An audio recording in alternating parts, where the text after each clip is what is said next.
High আমি রূপম। আজকের এই ভিডিওতে আমরা ইন্ডিয়ান সিনেমার বেশ কিছু আপডেটস দেবো। তো চলো আজকের ভিডিও শুরু করা যাক। আজকের প্রথম যেটা আপডেট সেটা হচ্ছে, আমি দুদিন আগে বলেছিলাম সিঙ্গিস কিং 2 আসছে। ছবির অন্যতম প্রডিউসার তারা রণবীর সিং এর সাথে প্ল্যান করছে সিঙ্গিস কিং 2 বানানোর, এবং তখন আমি ভিডিওতে এটাও বলেছিলাম বিপুল শাহ সে এই ছবির অন্যতম প্রডিউসার এবং তার সাথে অক্ষয় কুমারের বন্ডিং ব্যাপক। সঙ্গে অক্ষয় কুমার সেও কিন্তু ছবিটার কো প্রডিউসার ছিল।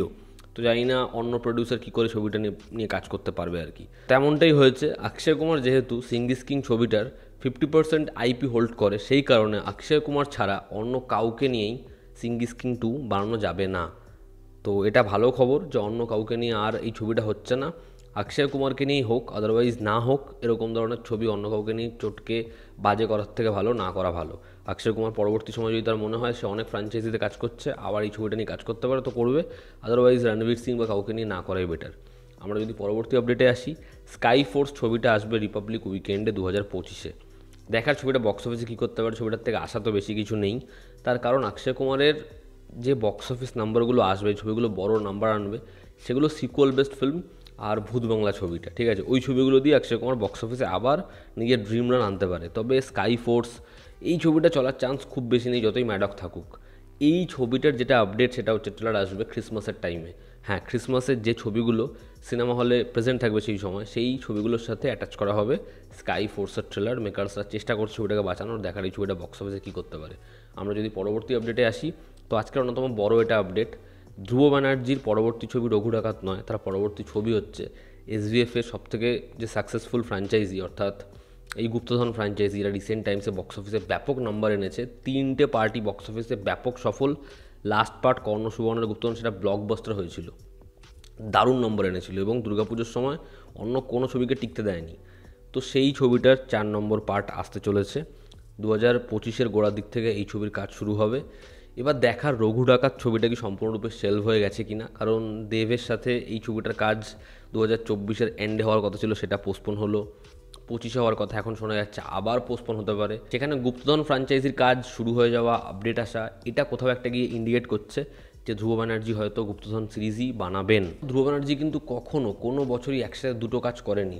তার কিন্তু একটা ছবি বানাতে অনেকটা সময় নিয়ে এসে বানায়, পোস্ট প্রোডাকশন অনেকটা টাইম দেয়। তো আমার মনে হয় যে এই ছবিটার কাজই আগে হবে। এবার দেখার রঘু ডাকাত নিয়ে যেটা শোনা যাচ্ছে ভেতরে, সেটা কতটা সত্যি, ছবিটার কাজ কি সত্যি হবে না, ছবিটা কি এখন আবার পিছিয়ে যাবে, ছবিটার কাজ কি বন্ধ হয়ে যাবে, দেখার সেটা। আমরা যদি পরবর্তী আপডেটে আসি, রোহিত শেট্টি একটা স্টেটমেন্ট দিয়েছে তার এই যে মিশন চুলবুল সিংহাম সেটা নিয়ে। যে চুলবুল সিংহাম এখানে কিন্তু এমন কোনো কিছু আমরা দেখবো না যে সালমান খানের ক্যারেক্টারটা কেমিউ করছে, বা কপ ইউনিভার্সের কোনো ছবিতে চুলবুল পান্ডে কেমিউ করবে। সে যেটা করতে চেয়েছে, একটা ছবি আসবে ওই চুলবুল সিংহাম, যেখানে দুটো ইউনিভার্সের দুজন অফিসার একটা বড় কেস হ্যান্ডেল করার জন্য একসাথে হাতে হাত মিলিয়ে কেসটা সলভ করবে, এবং সেখানে হয়তো আমরা অন্যান্য যে অফিসার, অন্যান্য যে ক্যারেক্টার, অর্থাৎ সত্যা বা হচ্ছে সূর্যবংশী বা সিম্বা, সেই চরিত্রগুলোকে দেখব না, বা লেডি সিংহাম, শেট্টি, কাউকে দেখব না। সেখানে শুধুমাত্র আমরা সিংহাম এবং আমরা দেখব হচ্ছে চুলবুল পান্ডেকে একসাথে কেস সলভ করতে। তো এই দুটো ইউনিভার্সের দুটো ক্যারেক্টার একসাথে এসে একটা কেস সলভ করবে, এইটুকুই। মানে এর ইউনিভার্সে এর ছবিতে এ কেমিউ করবে না, ওর ছবিতে বা অন্যান্য কোনো ছবিতে সালমান খান কেমিউ করবে না, এমনটাই জানিয়েছেন রোহিত শেট্টি। প্রতিম ডিগুপ্তার পরবর্তী ছবি যেটা হচ্ছে চালচিত্র, এই ছবিটার রিলিজ ডেট হচ্ছে 20শে ডিসেম্বর, অর্থাৎ এই ছবিটাও আসবে ক্রিসমাস ক্ল্যাশে।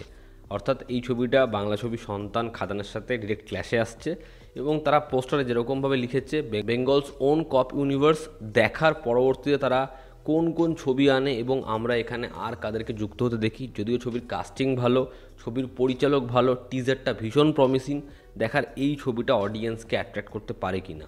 রাহি অনিল বড়ভে যে তুম্বারের মতো ছবি বানিয়েছে, সে এরপর রক্ত ব্রহ্মাণ্ডের মতো কাজ করছে, যেখানে রাজ অ্যান্ডিকের সাথে তার কোলাবোরেশন। তার পরবর্তী ছবি হতে চলেছে একতা কাপুরের ব্যানারে।